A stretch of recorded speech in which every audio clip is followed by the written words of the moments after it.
Hey everyone, Mango7Roll here. How we doing today? Welcome to another morning of Epic 7's developer notes. We're going through the balance patch, which does include the Huayang nerf. We'll see if they changed anything from the feedback. I doubt it though.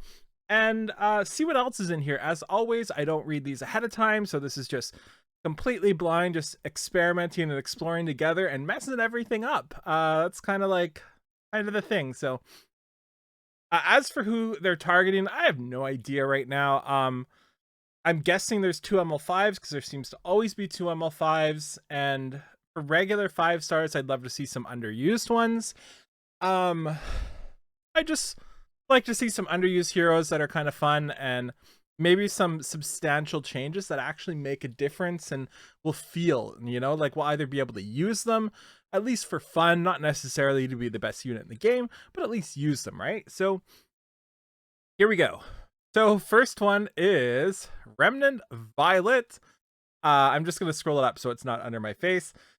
Then we have top model Lulica, Pirate Captain Flan. There's 3 ML5s. That's kind of wild. I love Pirate Captain Flan. She definitely needs something. I'm not sure what, but she needs it, and I'm interested to see what they do. Top model Lulica seems like it's hard to speed with her and do enough damage and not die. So I'm not sure what they're going to do here, but I'm curious. Remnant Violet didn't feel like he needed anything. I personally think he's always been in a good spot to have his little spot in the meta where he can do certain things. So that's kind of interesting to me that he's on here. I guess we'll see. Then Vildred, which I didn't think was needed at all. The Hawk as well, who probably does need something again, but I'm not sure what.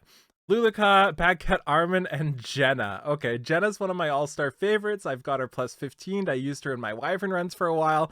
Let's see what they give her, eh? And then Alabastron and Chatty. Okay, Chatty's a pretty interesting one. I think it's a pretty important artifact to have for mages. So let's hope. And Alabastron, all I know is the picture. I honestly don't know what that does. So let's see. So Remnant Violet cuts the enemy, 20% chance for an X return. So they're changing his soul burn from that, which is obviously better than what he had before. The massacre one, I couldn't even remember what he did because it's so not impactful. So soul burn here, and now concentration after. When focus is at 5 after being attacked, into when focus is at 5 after attacking. Okay, so now he can just go ham himself. That speeds up how many times he uses Massacre by quite a bit, and lowering the cooldown by 1 turn as well, and increasing the attack for 3 turns. Okay, it's a pretty substantial buff, I think, one that he didn't need, but I'm very welcome to try it out. Also to note, we haven't done our RTA yet. We have until the end of the day today, so I'll be trying some of these units out pre-buff, and seeing how they do, and seeing how they do after as well, like we always do. So you'll be able to participate in a battle more actively, as he can also use Massacre against a random enemy after attacking. Yeah, that's pretty cool. I really like that change. I think it's fantastic. I don't think it was needed, like I said, but I think it's fantastic. So Victory Pose increases CR of all allies by 20%. You can't argue with that boost. And Demolish, that doesn't solve what her problem is. But Demolish attacks the enemy with increasing attack of all allies except for the caster for 2 turns. Interesting. I mean, that's good, right? She's a booster now. She can buff her team with attack buff that everybody seems to be able to do now. They're just throwing it on everybody. And her imprint also makes her easier to build. She's going to the whale print, as I like to call it, because it's just so insane. 17% base crit makes gearing so much easier. Again, I don't think she needed it. Well, she definitely needed something. I don't know if this was it, but I'm pretty excited to see how this works out as well. 5% extra CR on her Victory Pose is pretty good. And buffing the team, I'm kind of interested to see how that goes, right? Because remember, she still gets attack from her Victory Pose. I don't know why I'm doing that. Okay, so Pirate Captain Flan. So execution before, detonates the bomb. Now it has a 75% chance to steal a buff. That's pretty good. That helps. Stealing buff seems to be super unreliable, but, you know, I'll take it. And Scourge of the Sea, effectiveness increases by 50% when attacking, cannot trigger a critical hit. Okay. I mean, that's pretty cool. Oh, and then there's more. After using execution when the caster has a buff.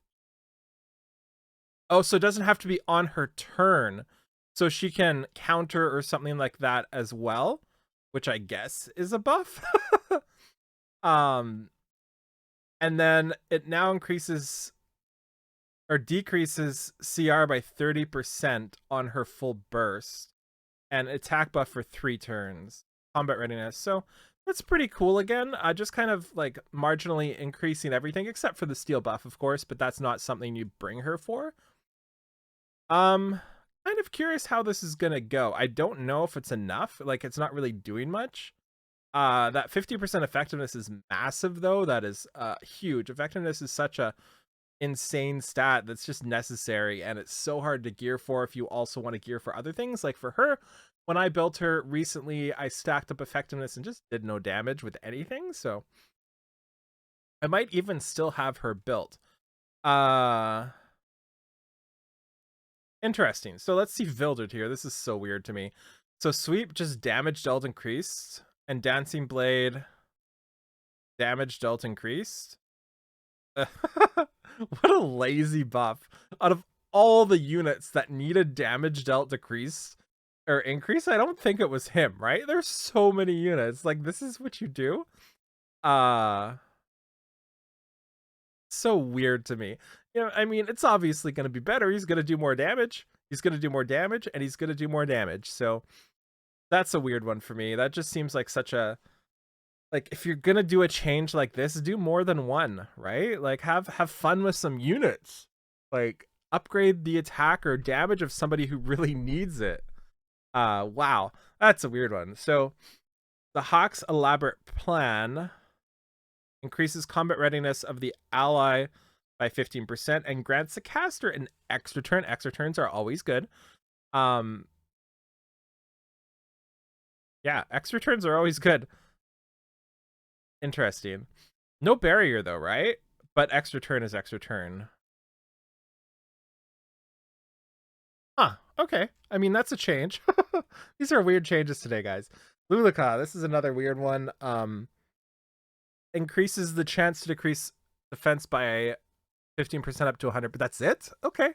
I mean, I guess she's better in PvE now, which is good. I like using her in PvE. That's where I personally use her. I've had her in a bunch of different dungeons and runs. She's fun. I like the character. Obviously, I can't really use her in PvP. You can't argue. It's a weird one.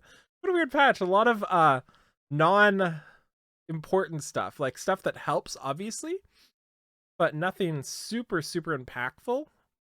I guess. I guess there is, but we'll look after it again at the start. Sorry, these videos are really rambling as things go through my head. It's a little... my head's a little slow, you know? So are you ready? So I'm going to read the left side to see what it did first, because I forget.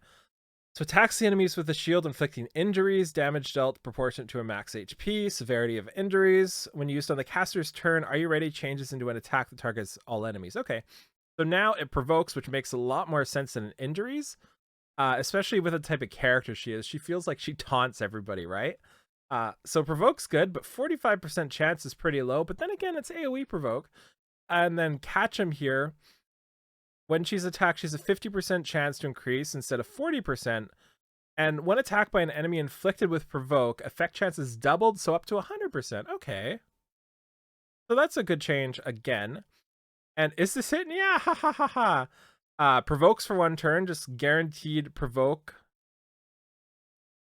And damage dealt decreased. I don't think she needed a damage dealt decrease. Oh, we'll look at this one.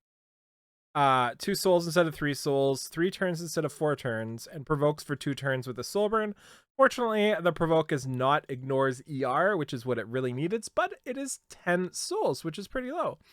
So another interesting change. I don't think this is going to do much for her, but we're going to try her out because I really liked using her. Sorry, I'm not reading these today. I feel like y'all could read them if you want. We just kind of want to take a look-see, right? And then Jenna. No, they took away Jenna's main abilities.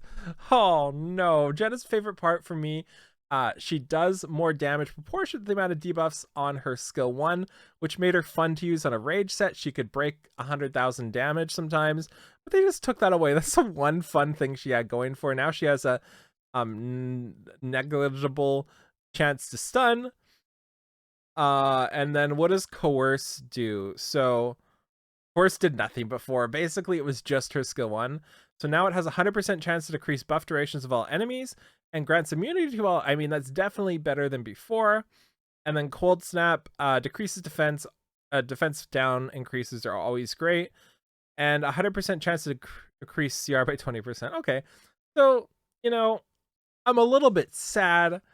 They basically turned her away from the fun she was before and just kind of killed her, right? Like maybe she'll do something, but with her stat line as a 3-star, she's not going to be seen much, right? That's a little bit sad to me. I was hoping they would go all in on her skill 1. I've definitely got videos out there if you missed it from a long time ago of her just bopping people, right? I brought her into Guild War every now and then. She just flip and bop them with her staff, then do nothing for like 6 turns because every other ability just was horrible. I really liked Jenna.